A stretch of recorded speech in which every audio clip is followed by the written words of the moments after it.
Je suis très heureuse d'en parler avec vous parce que je crois que c'est un sujet d'abord qui mérite d'être connu, qui mérite d'être éclairé parce qu'il y a beaucoup de bon dans cette question du genre mais aussi des excès. Et je pense qu'ensuite, effectivement, ce sera l'occasion de pouvoir en parler entre nous. Alors, je m'en tiens pour l'instant à la commande de Daniel. Qu'est-ce que c'est que notre identité sexuelle et qu'est-ce que c'est que le genre dans cette question de l'identité sexuelle? La question exacte, c'est notre identité sexuelle se construirait-elle? Est-elle déterminée par la nature? Est-elle imposée par la société et la culture? Est-elle dépendante du désir de chacun? C'est ce que Daniel vient de vous dire. Comment se construit notre identité de sujet humain est une question anthropologique fondamentale. Qu'est-ce qui fonde notre identité? Comment se développe-t-elle et à partir de quoi? Quelle est la place et le rôle de l'autre dans cette construction de notre identité? Ce ne sont pas des questions théoriques, mais des questions qui déterminent notre façon d'être au monde, d'y établir des relations et de les structurer à chaque génération. Dans notre vie, la sexualité tient un rôle de premier plan. Mais comment? Sommes-nous déterminés par notre sexe biologique dès la naissance? Avons-nous le choix de décider de ce que sera notre sexualité? Entre déterminisme et choix personnel, l'enjeu du débat se situe là. Qu'est-ce que le genre? Parce que je crois qu'il faut déjà définir le genre pour pouvoir en parler et avoir des idées plus claires. Le genre est un terme qui désigne la sexualité d'un individu défini comme construction sociale. Le genre est un terme qui désigne la sexualité d'un individu défini comme construction sociale. C'est un mot neutre pour désigner qu'il n'y a pas de différence entre les individus en dehors de la différence liée au sexe biologique. Les termes masculin et féminin correspondent à des rôles sociaux. Les termes masculin et féminin correspondent à des rôles sociaux. On est avec un sexe, mais ce sexe n'a pas d'importance dans notre devenir. Ce qui compte, c'est ce que la société nous apprend à en faire. On dit donc le genre masculin ou le genre féminin. Les études de genre sont donc les études des rapports sociaux entre les sexes et la manière dont chacun se trouve amené à se définir socialement dans un genre, en conformité ou en rupture avec son entourage. Le genre est donc, le mot genre, strictement compris, c'est la construction sociale que nous définissons à partir de notre choix personnel. On retrouve donc là le titre de cette conférence. Notre identité sexuelle est-elle définie par la nature ou est-elle imposée par la culture ou la société? Quelle est la part de déterminisme, de liberté ou d'aliénation dans notre identité sexuelle? Quels sont nos fondements anthropologiques irréductibles? Pour comprendre comment la société en est arrivée à se poser de questions de façon aussi radicale sur la construction de notre identité sexuelle, il faut resituer cette question du genre dans l'évolution du féminisme depuis la dernière guerre mondiale. À ce moment-là, la place traditionnelle des femmes dans la société évolue. L'égalité entre les hommes et les femmes, ce qu'on appelle la parité homme-femme, va progressivement se mettre en place et devenir un facteur déterminant dans l'évolution de la société. 1946, c'est le droit de vote donné aux femmes. 1950, c'est le droit pour elles d'avoir un chéquier personnel à leur nom et d'accéder à leur autonomie financière. L'accès progressif, c'est récent, l'accès progressif aux diplômes, même les plus prestigieux, vont leur permettre leur insertion dans la vie professionnelle. À cela participe un élément majeur favorisant leur autonomie, c'est la découverte de la contraception qui va leur donner la responsabilité de leur corps et de leur fécondité. Toutes ces avancées qui concernent directement la place, vous m'entendez? Qui concernent directement la place et la dignité des femmes sont bonnes et utiles. Elles concourent à l'égalité homme-femme sans que la différence des sexes soit remise en question comme donnée de base structurante. L'identité dans la différence sexuelle. C'est Simone de Beauvoir qui va lancer le débat. On va essayer avec l'autre. Comme ça. C'est Simone de Beauvoir qui va lancer le débat avec sa phrase devenue emblématique des mouvements de revendication qui vont suivre. On ne naît pas femme, on le devient, en 1950. Elle entendait par là que devenir femme était essentiellement le résultat d'une éducation basée sur une oppression sociale à l'égard des femmes, vivant à les laisser infantiles et dépendantes des hommes. La société était organisée sur ce plan pour maintenir les femmes dans des positions de soumission qui permettaient aux hommes de conserver des positions machistes et surtout d'assurer leur mainmise sur la fécondité et la filiation. À partir de là, à partir de cette question du genre abordée par Simone de Beauvoir, on ne naît pas femme, on le devient, et la femme est assignée à un rôle dans la société que les hommes lui imposent, pour maîtriser la fécondité et la filiation, à partir de ce moment-là, la place de l'enfant comme fruit de l'amour d'un homme et d'une femme unis dans le respect mutuel et la communion de vie, est remplacée par une conception de l'enfant otage d'une oppression des hommes sur les femmes, dans la lignée de pensée marxiste où les relations hommes-femmes sont le premier lieu de la lutte des classes. C'est une position qui à l'époque n'était pas dénuée de fondement et qui était un courant d'opinion certes provoquant, mais en partie justifié. À dire vrai, les années 70-90 qui ont suivi ont été une époque heureuse de la vie des couples, pendant lesquelles égalité et réciprocité étaient deux fondements de la vie conjugale. Il y a eu un âge d'or de la vie des couples, c'était l'égalité entre hommes et femmes, la réciprocité. Il y a toujours eu des crises dans les couples, mais c'était quelque chose où les couples avaient un type de relation très basé sur l'égalité et la réciprocité qui était heureux. À partir des années 90, on rentre dans une autre dimension de la question du genre.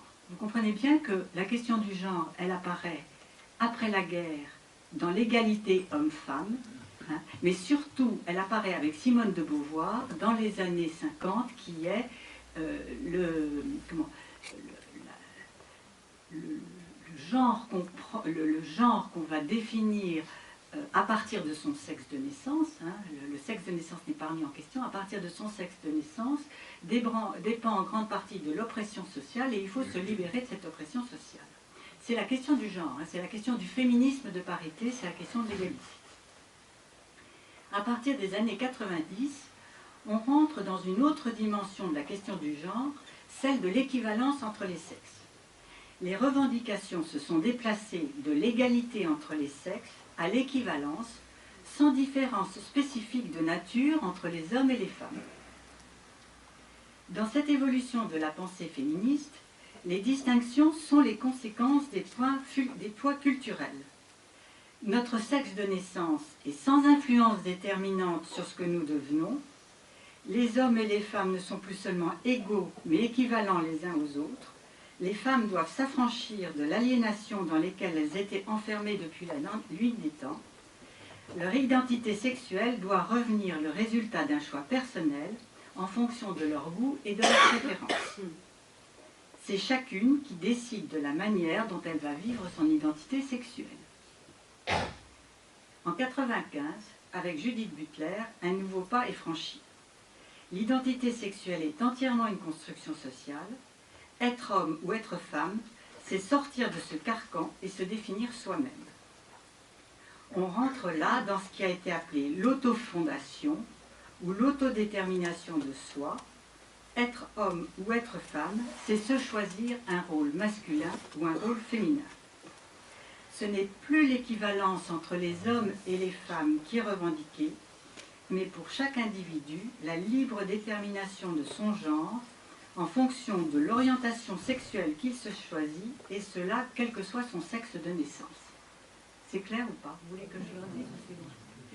C'est très intéressant de voir les photos de Judith Butler, qui est la grande prêtresse de cette théorie du genre. Vous voyez bien comment on passe de la question du genre, qui est une question où se pose effectivement comment se définit, comment une femme va se définir dans la société, va prendre en charge son rôle masculin à partir de son sexe de naissance, et comment un homme va prendre son rôle masculin à partir de son sexe de naissance. Là, on rentre dans une théorie, d'une certaine manière, la théorie du genre, où le sexe de naissance n'a pas plus d'importance que la couleur des cheveux ou la longueur de ses pieds. C'est quelque chose qui n'a pas d'importance. Ce qui compte, c'est ce qu'on va déterminer pour soi-même. Et d'ailleurs, il y a des photos très intéressantes qui sont parues, où on voit une première photo, c'est sur Judith Butler, on voit une première photo d'elle, on voit une première photo qui est une ravissante gitane avec les cheveux longs et bouclés, des grandes créoles, l'icône de la féminité, une jeune femme ravissante, l'icône de la féminité. Bon, on tourne la page et on voit un jeune homme au très fin avec un chapeau de forme, un smoking appuyé au bras d'une jolie fille. Ce jeune homme, c'est également Judith Butler. Et elle dit, les deux sont moi. Et c'est à moi de choisir ce que je veux être ou de passer de l'un à l'autre. C'est à chacun de choisir son identité sexuelle, son orientation sexuelle, ses pratiques sexuelles, les unes et les autres pouvant varier avec les partenaires du moment et les moments de la vie. Ce n'est plus seulement entre les hommes et les femmes que la distinction est abolie, mais également entre les orientations sexuelles. Homosexualité ou hétérosexualité sont résultats de choix personnels avec possibilité de passage de l'un à l'autre en fonction du désir du moment, de l'âge de la vie, des rencontres, de ce qui convient le mieux. Il n'y a pas plus de différence entre les hommes et les femmes qu'entre les sexualités. La revendication porte sur le droit de se choisir soi-même. Vous voyez comment c'est vraiment une évolution qui a porté sur 50 ans. Avec, là, ce que je suis en train de vous décrire, c'est l'évolution dans ses aspects extrêmes. Mais on voit bien comment ça se passe. On part d'une égalité justifiée entre les hommes et les femmes. On va ensuite à égalité dans la différence, puis équivalence, puis finalement équivalence entre hommes et femmes et équivalence entre les orientations sexuelles. Et finalement équivalence entre l'homosexualité et l'hétérosexualité. C'est compte tenu du fait que le présupposé de base dans la théorie du genre, c'est que le sexe de naissance n'a aucune importance. À l'extrême, c'est la théorie queer, dont vous avez tous entendu parler. Le masculin, le féminin, être homosexuel, hétérosexuel, bisexuel, travesti, transsexuel sont équivalents. Ces différentes identités sexuelles n'ont pas de valeur spécifique. Elles sont le résultat d'une autodétermination de soi sur laquelle la société n'a pas son mot à dire. Elles sont modifiables à volonté.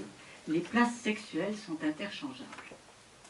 Et si je vous dis tout ça, d'abord c'est intéressant à connaître dans l'évolution pour savoir ce que ça représente réellement, mais surtout parce que dans ces excès, ce n'est pas quelque chose qui est suivi, mais dans l'évolution des mentalités, et j'y reviendrai tout à l'heure, vous verrez que c'est quelque chose qui infiltre au fond les rapports hommes-femmes et que les relations hommes-femmes sont modifiées en profondeur par ces questions de société.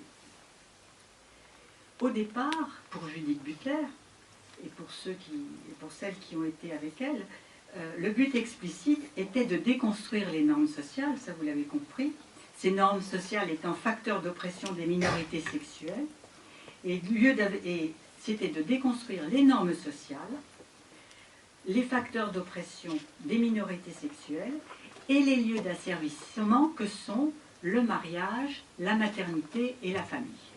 Ça, c'est explicitement dit dès le début. Et si vous vous intéressez à la théorie du genre et à cette déconstruction de la famille, il y a effectivement un soubassement marxiste qui est que les femmes sont des outils de productivité qu'il faut libérer des tâches de maternité et des tâches ménagères. Ça a été peu repris, mais au départ, il y avait tout ça. Aujourd'hui, on assiste à un mouvement de recul par rapport à cette position excessive.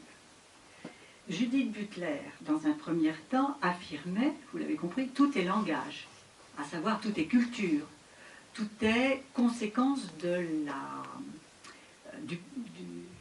la détermination, enfin du poids culturel. Et aujourd'hui, elle est quand même revenue en arrière parce qu'elle dit j'ai surestimé la place du langage et j'ai sous-estimé la place du corps sexuel, du corps sexué dans la vie d'un individu. Aujourd'hui, elle dit tout passe par le langage. Ce qui n'est pas du tout pareil, parce que tout est langage ou tout passe par le langage et j'ai sous-estimé la place du corps sexué.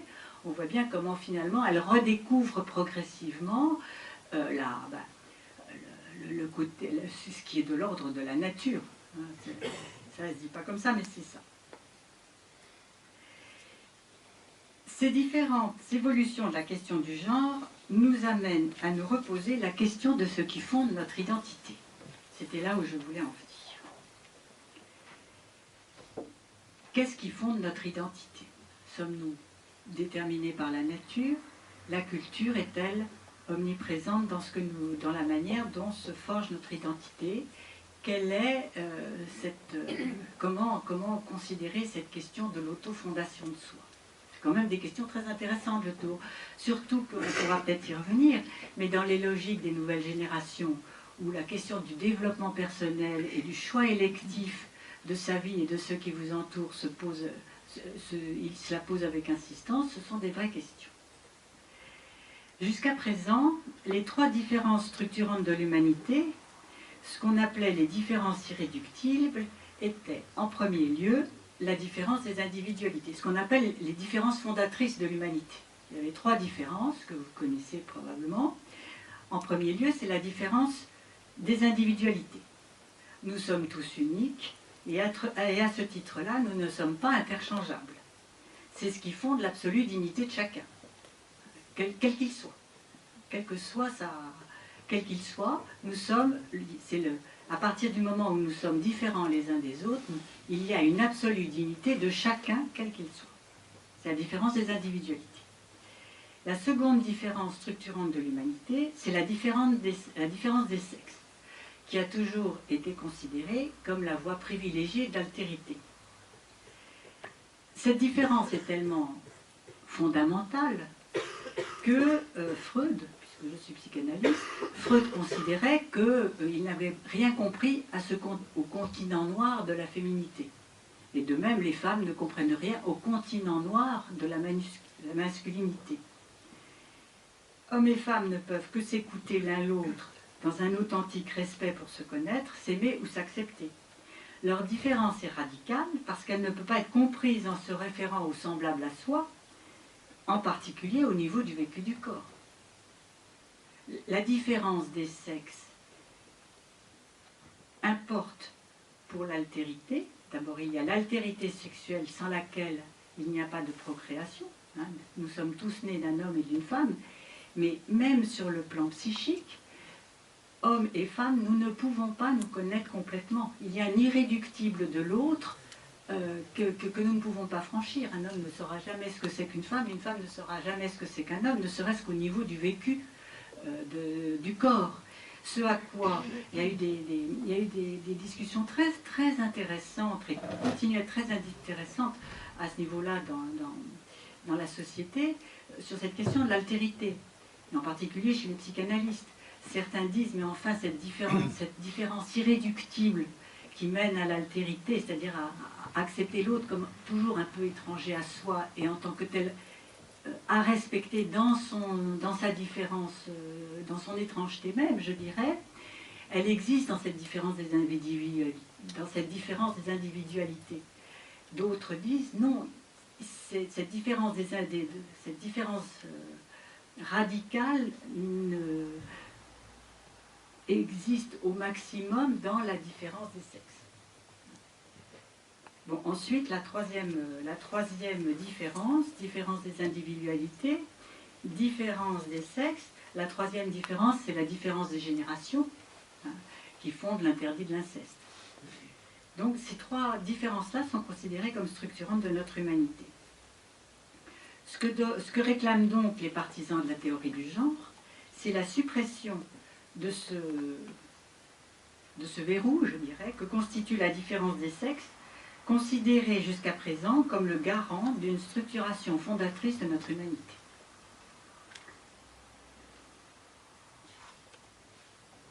Donc ça, c'était le premier point qui était qu'est-ce qui fonde notre identité? Les trois différences structurantes de l'humanité continuent-elles à être pertinentes ou pas? En particulier la différence des sexes. Le second point, c'est la question de la place de l'autre dans la construction de notre identité et dans notre vie amoureuse et relationnelle. Il est impossible d'accepter ou d'admettre que l'autre soit considéré comme un ustensile à disposition pour permettre à chacun de découvrir ce qui lui convient le mieux dans cette quête auto-érotique de soi-même. Je m'explique. L'autre est interlocuteur, compagnon, mais jamais réduit à une fonction. L'autre n'est jamais un ustensile dans la relation sexuelle. Il est toujours dans un dialogue d'amour dans lequel la relation sexuelle participe à ce dialogue. Il a pourtant été dit, dans la théorie du genre, que l'orientation sexuelle ne se décidait qu'après essais et erreurs de pratiques sexuelles diverses qui permettaient de décider ce qui procurait le plus de plaisir. Ça a été dit encore il n'y a pas si longtemps sur des sites, sur certains sites. C'est-à-dire que les dimensions d'amour, de rencontre et de dialogue qui font la grandeur des relations sexuelles sont complètement absentes de cette conception. Ça, c'est inacceptable pour nous. L'autre n'est jamais un ustensile à essayer pour savoir ce qui va nous faire le plus plaisir dans l'homosexualité ou dans l'hétérosexualité. Cette revendication peut être satisfaite de manière spécifique par l'union civique qui garantit leur engagement sans être assimilée au mariage hétérosexuel. Oui, ça c'est autre chose. Je vous dis que cette revendication peut être satisfaite parce que c'est tout à leur honneur de vouloir avoir un engagement stable, durable, fidèle avec un compagnon ou une compagne et que ce n'est pas le même sujet, je dirais, que le mariage avec tout ce que ça comporte comme complication de savoir ce qu'est le mariage. On y reviendra tout à l'heure par rapport à la transmission de la vie et la filiation. Mais vous comprenez bien mon propos, c'est que par rapport aux excès que peuvent en dire certains, il faut entendre que la grande majorité des personnes homosexuelles demandent un lien stable entre eux, qui est garante de quelque chose de structuré, de stable et de durable. Troisième point, et donc là, c'est quelque chose où la question de la place de l'autre est prise, nous avons à la prendre en considération. Troisième point, la question du désir dans la détermination de notre identité est aussi un point intéressant à aborder. Nous sommes des êtres de relation, nous nous développons dans, avec et par la relation, mais nous sommes aussi des êtres et surtout des êtres de désir. C'est notre désir toujours actif et vivant qui nous fait vivre et avancer, être autonome, rebondir après les difficultés et les échecs, continuer à aimer. Il n'y a pas de vie sans crise, et nous dépassons les crises avec les autres, et puis grâce à ce désir de vivre et d'aimer qui nous tient en permanence. Chacun de nous est habité en permanence par des désirs multiples qui progressivement s'unifient sous le primat de l'exigence intérieure d'être plus en plus sujet de sa vie. Nous avons cette exigence intérieure d'être responsable de ce que nous faisons de notre vie, de donner à notre vie un sens personnel en accord avec qui nous sommes. Est-ce pour autant que nous pouvons être complètement libres dans ce choix de notre identité et du sens que nous donnons à notre vie? Nous sommes probablement déterminés par notre sexe de naissance et par l'importance de notre corps sexué qui prendra toute son importance au moment de la puberté. Mais même si ce fait est récusé, nous héritons à notre naissance de ce que les psys appellent les signifiants énigmatiques, c'est-à-dire ce dont nous sommes issus, à quoi nous n'aurons jamais accès et qui pourtant nous constitue. Ce que je veux dire, c'est que ce qui a construit nos parents et les a amenés à cette rencontre décisive pour nous, puisque nous en sommes issus, les circonstances de notre conception, de la grossesse de notre naissance, resteront toujours de l'ordre de l'inconnu à accepter et qui pourtant nous constitue. Dès notre naissance, nous sommes déterminés non pas par l'oppression sociale, mais parce que nous sommes issus des générations précédentes qui nous transmettent à leur insu, de façon inconsciente, qui ils sont et ce qui les fait vivre. Donc il ne s'agit pas, ce que je veux dire, c'est que l'autodétermination de soi, l'autofondation de soi, ne peut pas être un acte de liberté, c'est impossible. Nous sommes forcément déterminés, à mon sens, par notre sexe de naissance, mais même si ça c'est récusé, par tout ce dont nous héritons et que nos parents nous transmettent à leur insu. La manière même dont nous avons été bercés, langés, pris dans les bras, dont nous avons été considérés, dont on nous a mis à notre place dans une famille, dans une génération, dans une transmission. Ce sont des choses qui nous constituent, qui font notre différence irréductible aussi, et qui orientent forcément notre identité, la manière dont nous nous construirons ensemble. De manière un peu radicale, nous pouvons dire que nous sommes libres dans la mesure où nous acceptons ce qui nous détermine ou nous limite. Le concept d'autodétermination de soi ou d'autofondation fait l'impasse sur les impondérables de notre vie. Comme le disait Denis Vasse, nous ne sommes pas responsables de ce dont nous héritons, nous sommes responsables de ce que nous en faisons. À notre charge donc de faire évoluer cet héritage, mais sans pour autant vouloir nier les limites qui font partie de ce qui nous constitue.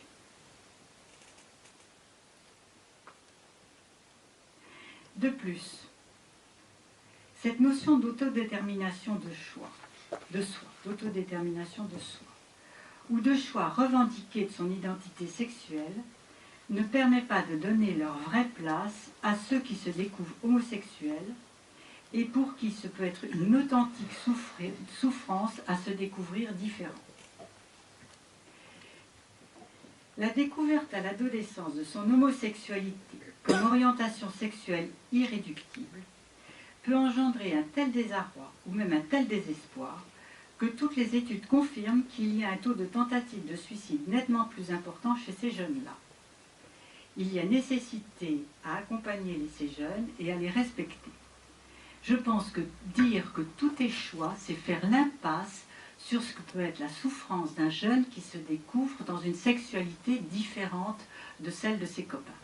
Et je dois dire qu'il y a un reportage à la télévision qui m'a beaucoup émue, qui était un reportage d'Yves Saint-Laurent, dont on montrait en particulier certains tableaux, certaines peintures, certaines robes. C'était une rétrospective sur le grand artiste qu'il a été. C'était vraiment remarquable. Et à un moment donné, la journaliste lui a posé la question sur son enfance et son adolescence. Et à ce moment-là, il a eu des mots très, très poignants en disant que personne n'avait jamais eu aucune idée de la souffrance que ça avait été pour lui de se découvrir vers 12-13 ans, mais vraiment attiré par les garçons et pas du tout pour les filles, qu'il avait caché ça parce que c'était inacceptable dans le milieu et dans la société où il vivait, et qu'il avait pensé plusieurs fois à se suicider. Et moi je trouve que vraiment ça, ce sont des choses qui ne sont plus acceptables actuellement dans une société, cette espèce d'exclusion ou de tabou dans lequel on peut mettre des jeunes qui sont complètement désorientés par ce qui leur arrive. Donc tout faire peser le choix de la libre décision, c'est aussi passer à côté de quelque chose qui peut être beaucoup plus compliqué pour eux. Alors j'en viens à un autre point dont je vous ai parlé tout à l'heure. Quelle peut être l'importance de la question du genre dans nos mentalités et pour les jeunes générations ? Quelle que soit la valeur de fond des nouveaux concepts qui apparaissent dans la société et qui la travaillent en profondeur, après un temps d'évolution souterraine à bas bruit, ils ont une influence choc sur les mentalités, et prennent ensuite progressivement une place plus relative dans cet ensemble dynamique que constitue la société. C'est quelque chose qui me partage. J'ai encore combien de temps?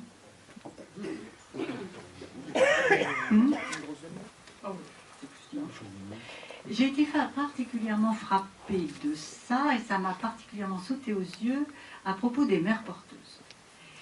Quand j'étais jeune psychanalyste, j'étais aux entretiens de Bichat, et il y a eu une communication devant un amphithéâtre plein d'un gynécologue italien qui a annoncé comme ça, tout fréquemment, il n'y a pas d'autre mot, qui venait de réussir la première mère porteuse. Il s'est fait mais huer. L'amphithéâtre était vraiment en furie. Il s'est fait huer, il y a eu des questions, et en particulier la question de qu'est-ce que deviennent ces jeunes femmes. Et il a répondu de cette manière superbe, entre guillemets. Il a dit, mais ce sont des jeunes femmes infantiles, quand on leur enlève leur bébé, c'est comme si on leur enlevait un objet précieux, il faut leur donner quelque chose en échange, il faut soit leur faire un cadeau, soit les payer un peu. Mais la salle était indignée. Hein. Et puis, ça a fait, je me rappelle de cette espèce de chahut, de charivari, d'insultes, etc. Il a dit, mais vous savez, on n'empêchera jamais un chercheur de chercher. Et puis, on n'en a plus entendu parler pendant 50 ans. Oui, enfin, sauf qu'il y a 10 ans, un peu moins, parce que je me rappelle, j'étais tout juste à la conférence des évêques, Libération a fait un gros titre disant « Les mères porteuses sont là ». C'est-à-dire que pendant 30 ou 40 ans, la question des mères porteuses a été complètement oubliée par la société, a évolué à bas bruit pour finalement arriver, et personne n'était préparé à pouvoir en discuter du bien fondé, sauf que les choses étaient quasiment enclenchées. Et je pense que pour cette théorie du genre, au fond, cette question du genre, c'est quelque chose qui évolue depuis très longtemps. Depuis les années 45, depuis le féminisme, le féminisme de parité, et puis finalement ce besoin d'équivalence, etc. Et que tout à coup nous découvrons quelque chose, mais qui est là dans la société depuis très longtemps. Et quand ça apparaît, ça fait choc, ça fait traumatisme, mais c'est quelque chose qui progressivement se travaille comme nous le faisons en ce moment, parce que finalement les choses ont en quelques mois beaucoup évolué dans notre conception de la manière dont nous pouvons penser les choses, et que nous allons peut-être, la société est toujours, comment ça s'appelle, c'est compliqué une société, nous allons pouvoir faire des propositions ou évoluer de manière satisfaisante pour l'humanité. C'est un vœu. Mais donc, de toute façon, cette question évolue depuis un bon moment et elle a infiltré profondément les mentalités. Et je dois dire que, puisque je me suis beaucoup occupée des familles et de ce qui se passe dans les couples, d'abord pendant toute ma vie professionnelle et ensuite depuis particulièrement 5 ans pendant que j'étais responsable du département famille à la conférence des évêques, j'ai pu essayer de comprendre ce qui se passait. Dans les relations hommes-femmes, l'influence de l'égalité homme-femme, puis de leur équivalence et enfin de leur possible interchangeabilité est majeure. Les couples jeunes passent leur temps à négocier entre eux ce que fait l'un, ce que fait l'autre, en fonction de leurs emplois du temps, de leurs choix, dans une remise en question permanente de leur rôle traditionnel. Je crois que cette question de, pas simplement le féminisme de parité, mais la question du genre est présente dans la vie quotidienne des couples en permanence. Qui fait quoi, pour quelles raisons, en fonction de quoi, etc. Et qui se fatigue beaucoup à cette espèce de négociation permanente, avec au fond quelque chose qui a sauté par rapport aux repères traditionnels, hein, et où ils n'ont pas encore retrouvé des repères plus adaptés à leur génération, mais qui du coup les obligent à définir en permanence le cadre dans lequel ils vont s'organiser à l'intérieur de leur couple et de leur famille. Hein, quelque chose comme ça. Dans la vie professionnelle, la parité est une obligation légale, qui est bien loin d'être respectée. Surtout pour les catégories les plus démunies ou les plus précaires de la société, en particulier les femmes. Quand vous voyez les sondages, les enquêtes, etc., tout ce que dit le Secours catholique à propos des nouvelles pauvretés, des nouvelles misères, etc., c'est toujours les femmes. Hein. Les femmes, alors prioritairement les femmes âgées, les jeunes femmes en situation de famille monoparentale, hein, parce que très souvent, surtout celles qui n'ont aucun diplôme, qui acceptent d'être caissières samedi, dimanche et jour de fête parce que personne ne veut de ces créneaux horaires-là et que elles, ça les empêche d'être désocialisées. Enfin, il y a quand même encore dans la société une disparité, une disparité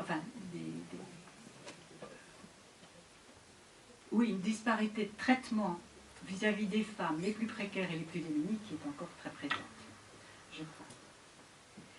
Bon, ça c'était une chose, puisque je suis en train de voir l'importance de la question du genre, là où ça travaille, je dirais, là où ça circule, dans les couples, hein, dans les relations hommes-femmes, dans les couples, la question de la précarité des femmes et des femmes démunies et seules est loin d'être résolue. Les personnes homosexuelles sont mieux respectées. Elles demandent actuellement le droit d'avoir un contrat civil qui inscrive leur couple dans la durée.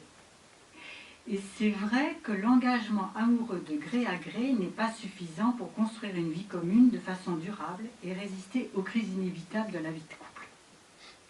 Là, je le dis pour les personnes homosexuelles qui veulent s'engager dans un lien durable, mais je pense qu'on en a fait une expérience très cruelle par rapport à tous ces jeunes couples hétérosexuels qui vivent en union libre, hein, qui se sont engagés vis-à-vis l'un de l'autre et qui se quittent à tout va parce qu'il n'y a pas d'inscription civile de leur engagement. L'engagement de gré à gré est toujours l'occasion d'une grande fragilité dans les couples.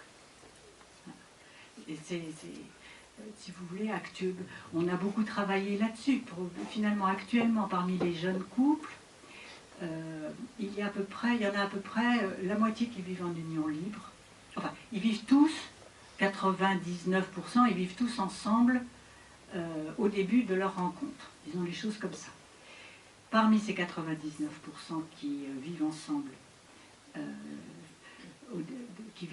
un certain temps, le premier engagement, c'est d'habiter ensemble, quitte à acheter l'appartement, puis d'avoir un enfant, et enfin de se marier. Mais parmi ceux qui vivent en union libre et qui s'installent comme ça, il y en a la moitié qui ne se marieront jamais.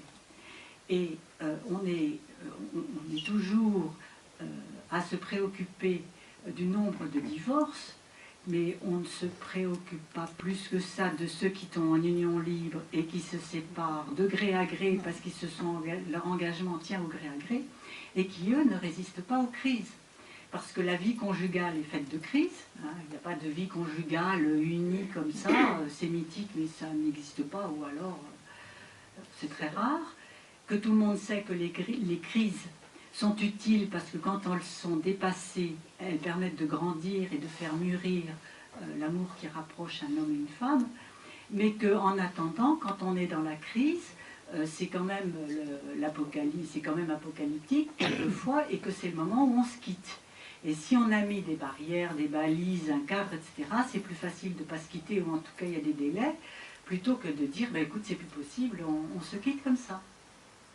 Et il y a comme ça des moments difficiles dans la vie du couple, qui sont la naissance des enfants, les problèmes professionnels, etc.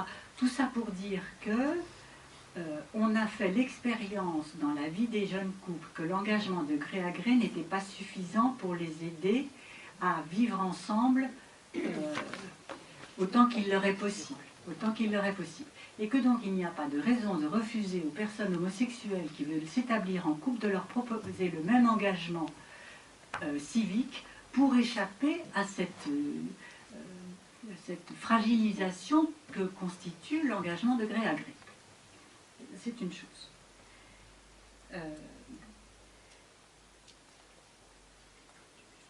Donc, vous comprenez bien que je parle toujours pas du mariage pour tous, hein. Je parle de quelque chose qui pourrait être autre, qui serait une union civique et sociale. j'ai laissé délibérément la question du mariage, mais que leur revendication d'un engagement civique soit justifiée, c'est ma position, pour les raisons que je viens de dire. Aujourd'hui, l'accent est mis à juste titre sur la nécessité de veiller au respect absolu de la dignité de chacun. Ça, c'est la base de notre humanité et c'est surtout la base de l'évangile. C'est vraiment l'absolue dignité de chacun. La manière dont nous nous traitons nous-mêmes et la manière dont nous traitons l'autre doit faire l'objet d'une réelle vigilance. Je ne m'étends pas sur tout ce que j'ai dit tout à l'heure sur l'impératif du développement personnel aujourd'hui, mais c'est vrai que pour nous chrétiens, tu aimeras l'autre comme toi-même ou tu t'aimeras toi-même comme l'autre. Enfin, soi et l'autre sont des impératifs de se traiter bien, je dirais, de se respecter. Le respect de l'autre, le respect de soi et le respect du bien commun ne s'articulent plus tout à fait de la même manière. Ce sont les trois piliers de notre vivre ensemble, hein. Le respect de soi, respect de l'autre, respect du bien commun. Aujourd'hui, ils ne s'articulent plus tout à fait de la même manière qu'autrefois. Autrefois, le prioritaire, c'était le respect du bien commun, puis le respect de l'autre, et enfin le respect de soi, qui était souvent vécu sur le mode du dévouement et du sacrificiel. Aujourd'hui, il y a quelque chose qui s'est profondément modifié, qui est respect de soi, respect du bien commun, respect de l'autre. Bon, enfin, suivant les époques, ce que je veux vous dire, c'est que ça s'articule différemment. Mais de toute façon, ça a partie liée. Hein. Et ça a partie liée où, en permanence, on doit tenir les trois, le respect de soi, le respect de l'autre et le respect du bien commun. Mais le respect du bien commun n'est pas identique à la somme du respect des individualités. C'est d'un autre ordre, le respect du bien commun. Le respect du bien commun, je dirais presque que ça fait partie des transcendants. Ça peut être un transcendant laïque. C'est quelque chose qui nous réunit et en même temps nous dépasse. Dans la question du genre et du mariage qui sont actuelles, la question du respect des personnes n'est pas identique à la question des structures bonnes pour la société. C'est toute la question de définir ce qui relève du bien commun. Pour nous, éducateurs, je passe à une autre... Tout à l'heure, je disais, mais quelle peut être l'importance de la question du genre dans les mentalités, dans nos mentalités pour les jeunes générations, pour montrer comment cette question du genre nous travaillait en permanence pour certains points, mais on pourrait en trouver bien d'autres. Hein. Pour nous, éducateurs, un autre point, pour nous, éducateurs, cette question du genre nous amène à être attentifs à ce que nous proposons aux jeunes. La mixité. La mixité comporte des avantages et des inconvénients pour les jeunes. Je m'étais occupée à un moment donné de faire un travail sur la mixité scolaire en partant du rapport que le Sénat avait fait sur cette question.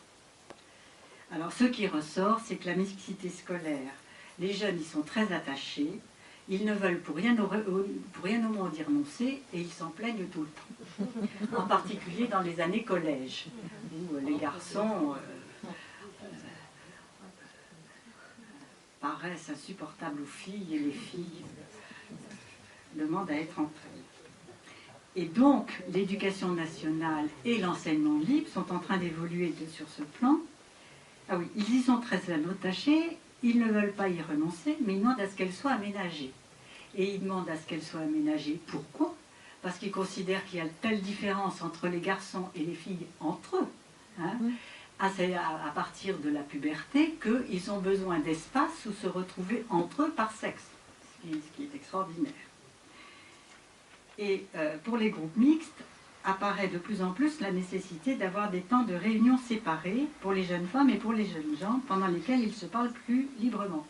Ça, c'est quelque chose que j'ai beaucoup expérimenté, qui est la préparation au mariage. Où la préparation au mariage, il y a eu l'époque bénie où on les réunissait ensemble et puis on faisait des préparations au mariage, les couples ensemble. Et on s'est aperçu que finalement il y avait beaucoup de choses qui n'étaient pas dites et beaucoup d'interrogations ou d'incertitudes ou d'anxiété ou simplement de curiosité qui n'étaient pas dites parce qu'ils étaient ensemble. Et on considère que maintenant la préparation au mariage est beaucoup plus féconde si on fait des groupes de jeunes femmes et des groupes de jeunes gens qui se parlent entre eux de leurs affaires d'hommes ou de femmes, et après ça en grand groupe. Et il y en a beaucoup qui disent qu'ils n'ont jamais abordé ça avec leur futur conjoint ou avec leur future conjointe. Hein. Et après ça, en ayant parlé ensemble, ils peuvent le rapporter dans le grand groupe et établir une communication beaucoup plus authentique sur ce qui les travaille vraiment de l'intérieur, sur ce que sera leur conjugalité plus tard et quel sera leur rôle. C'est très intéressant de voir comment c'est finalement eux-mêmes qui initient la manière dont ils demandent à être reçus séparément. Cette notion d'interchangeabilité, en fait, ne résiste pas à l'expérience. C'est ça, c'est très intéressant. C'est finalement, quand il y a comme ça quelque chose qui émerge comme concept, comme notion, comme revendication, et puis de voir que dans le quotidien, ça résiste absolument. Alors, un point très important, qui est même, à mon avis, essentiel, c'est l'éducation relationnelle, sexuelle et affective des jeunes, qui est d'une importance essentielle, et cela dès le plus jeune âge. Cette éducation sexuelle et affective, on a rajouté relationnelle, parce que quand on dit sexuel et affectif, on inclut le relationnel. C'est mieux de le dire. Demande des adultes formés, ayant des capacités de discernement pour juger de la gradualité de ce qui va être proposé aux jeunes. On ne propose pas à des jeunes de 3e ce qu'on peut proposer à des secondes ou à des terminales. Ah bah bien sûr. Voir. Les associations familiales, et en particulier les AFC, sont très vigilantes sur cette question, puisque vous savez que les AFC viennent de gagner un conseil d'appel sur cette question de qui forme les jeunes à l'éducation sexuelle et affective, et en particulier à la lutte contre l'homophobie. C'est-à-dire que, en fait, le débat prend sa vraie mesure dans les années lycée, et comme je le disais tout à l'heure, il ne s'agit pas de moraliser, de dramatiser ou de banaliser, mais de former le jugement sur ce qui est bon pour l'unité de la personne tout entière, corps et esprit. Parce que c'est quelque chose qui me paraît très important, c'est que tout le monde sait maintenant qu'ils ont des relations sexuelles très tôt. On dit vers 17 ans. Mais en fait, c'est bien avant. Ils restent longtemps ensemble, ils rompent, etc. Bon, c'est pas le sujet de ce soir, mais c'est la manière dont ils se mettent en couple, les baby lovers, dont ils restent ensemble, est un sujet qui vraiment demande à être approfondi. Et on s'appelle, enfin moi dans ma pratique professionnelle et ce que j'ai pu en entendre, c'est que c'est un âge où leur corps est un outil à disposition. D'abord c'est proche des câlins, puis c'est un âge où le corps est un outil à disposition. Il ne fait pas encore partie de cette unité corps et esprit vers laquelle on tend plus tard, hein, dans ce que c'est que l'unité de la personne. Et que l'éducation sexuelle et affective est certainement un lieu important et utile où on peut leur faire saisir qu'on n'engage pas son corps comme ça sans que ça ait des conséquences sur l'unité, leur unité, leur vie psychique, leur unité ultérieure, etc. Parce que c'est quelque chose qui, après ça, ils vont retrouver dans leur vie de couple et qu'il faudra qu'ils unifient. Donc, il y a un autre point, et je terminerai là-dessus, c'est que, en fait, ce sont les éducateurs qui, d'abord, peuvent intervenir en amont, comme je viens de le dire, pour les éduquer. C'est vraiment une éducation. Mais surtout, ce sont eux qui peuvent témoigner que le masculin et le féminin sont certes dépendants dans leur développement et leur expression des sollicitations du milieu extérieur, mais que l'émergence féminine ou que l'émergence du masculin traduit deux manières différentes d'être au monde qui ne sont pas uniquement liées aux normes et aux contraintes éducatives. Les éducateurs, ils y sont constamment confrontés à cette émergence de la féminité, à cette émergence du masculin, à cette spécificité de l'un et l'autre sexe. Il n'en reste pas moins vrai que le genre, avec ses excès, est né à partir de la question des minorités injustement traitées, ce qui pour des chrétiens constitue toujours une alerte et une nécessité. Je vous remercie.